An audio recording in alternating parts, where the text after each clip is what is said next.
I think one of the biggest misconceptions that a lot of traders have is that when you swing trade, you have to perfectly time the market, which is completely not true. If you're day trading, of course, you have to get in and get out of a trade within a certain period of time.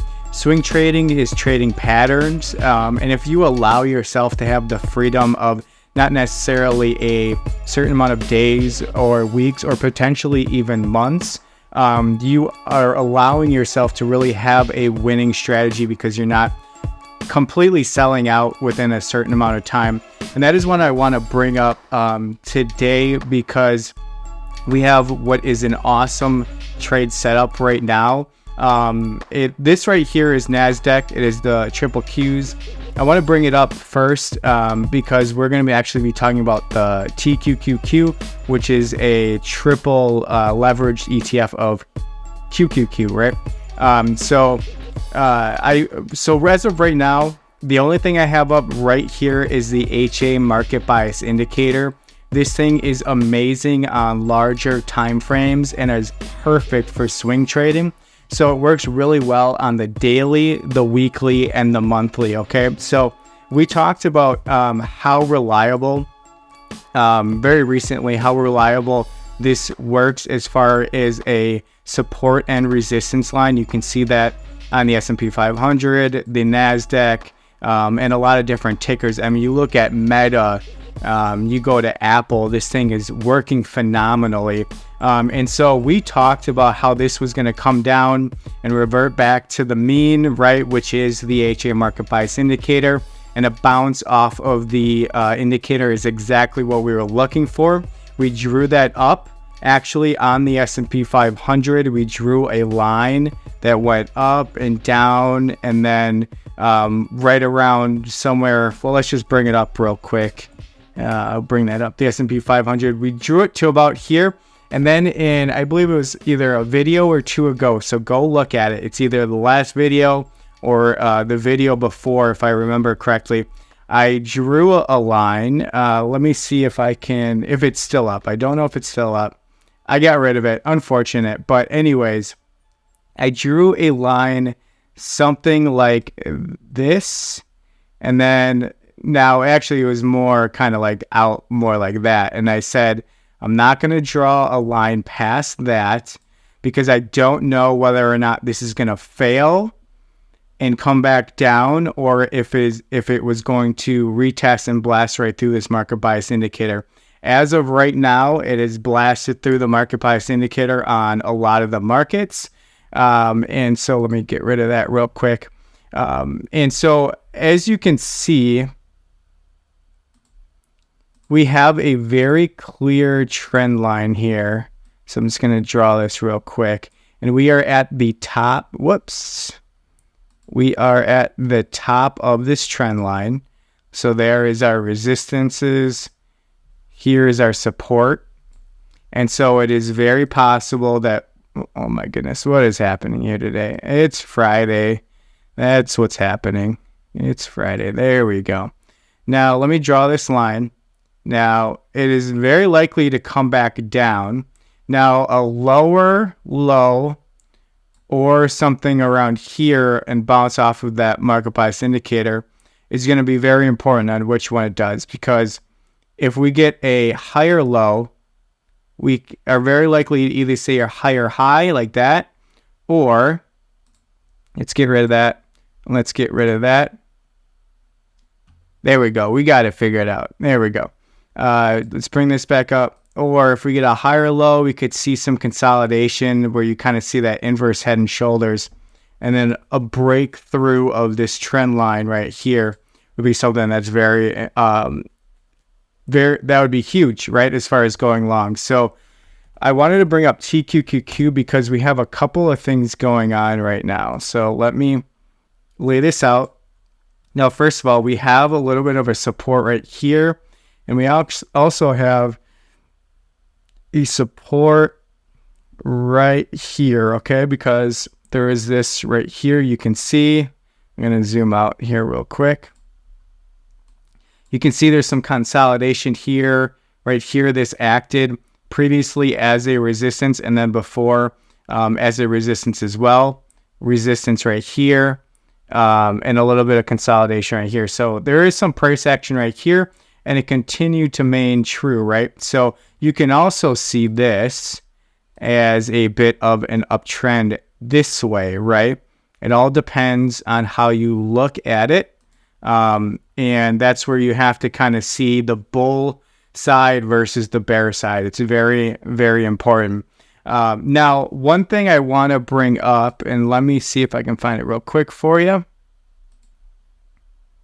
And that is the long position. Now, this is triple leveraged ETF on QQQ, right? So it is triple as powerful when the market is going up, and it is triple as bad when the market is going down. Now, if you were to buy right here and you want to go back to the previous highs of the triple QQQ, which is not unlikely to happen eventually, how soon it's going to happen and what the road is going to be like to get there, we have no idea, right? However,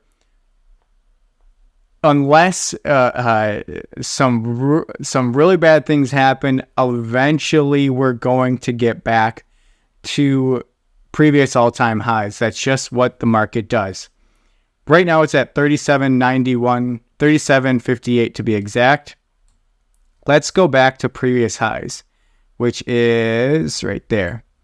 54.19, 142.9% increase if you were to buy here and just hold until you go back to previous highs. Now, let me lock this in here, okay? So we can drag over. Now, if this thing starts to do whatever route, I don't know, tanks, and we're tanking, and we're tanking, and we're tanking, well, what is that going to show for previous highs now? Because again, unless the United States economy goes to SHIT or HE double hockey sticks, as as we say as kids, it's going to come back, right? So let's draw that up. That would be 386%. So you can buy here and just let it ride out, whether it is straight up from there, whether it is this there, whether it is this previous path here. If you were to just buy and hold, just buy one time and hold, once we get back to previous highs, you're at 142.94% gain, which is insane for returns, as any trader would be happy with that. If you were to scale in as this thing starts to go down, you're going to be, depending on how you average it out and what your position sizes are on the way down, you have a potential to make up to 386.2% profit. So the lower this thing goes, theoretically for a swing trade, a winning strategy would be the more you put in. And that is the biggest thing that separates institutions from retail traders. Retail traders buy. If it doesn't go up within the next week or two, or whatever time frame they put it at, or they can put a certain percentage stop loss, not a terrible strategy, but again, it's a difference in philosophy. Then they'll sell if it's not working for them. As far as institution or just patient traders, notice I didn't say patient investors, I said patient traders. You have a proven concept. It could be Apple, Meta, Google, Facebook, Amazon, TQQQ, not SQQQ. Notice the difference there.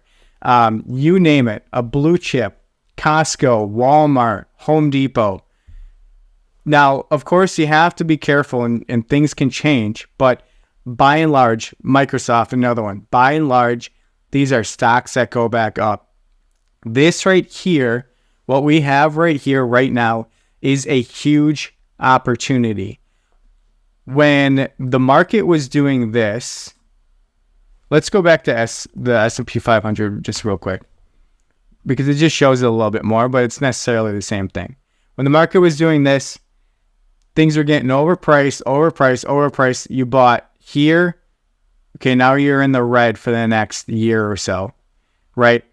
Buying right over here before the previous highs is the opportunity that you want, because if you would have done it right here, you could have sold any time up here and been sitting pretty. And now you're holding a larger bag than you were before. And the price now on everything is low, and you have a bigger bag, and you're buying in, and you're buying in, and you're buying in with your bigger bag. And then things start to do whatever it's going to do. And then the market comes back up. And once again, you have a bigger bag before, and you sell when the market starts to get overbought. Slightly the wrong one. Which one do I want? Where is it? There we go. Get rid of that real quick. Go back to here. And so you have the opportunity to buy with your bigger bag in areas down here. Once again, if we're just going to lay it out on lay it out right on the MACD, right? Down here. You go to the weekly and you can do the same thing. Go to the monthly, even better. Let's go to the monthly. You can do the same thing, right? Buy low, sell high, right? It's catching that wave that is difficult to do because you have to be patient in order to do it. You have to understand that you cannot time the market perfectly. You might do it once. It's not a long-time strategy. Long-time strategy is to buy at the best opportunity. Use your indicators to determine when that is.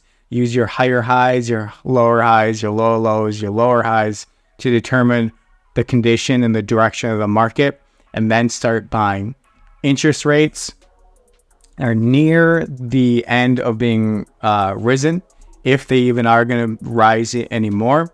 The next phase is the pause. This is the time to start going long.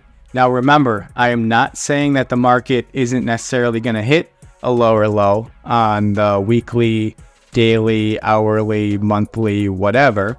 It very well could come down to certain levels like down here. And that, again, is an even better opportunity. I would love for TQQQ to go down to $15, $10, because I will be buying more than what I'm buying right now.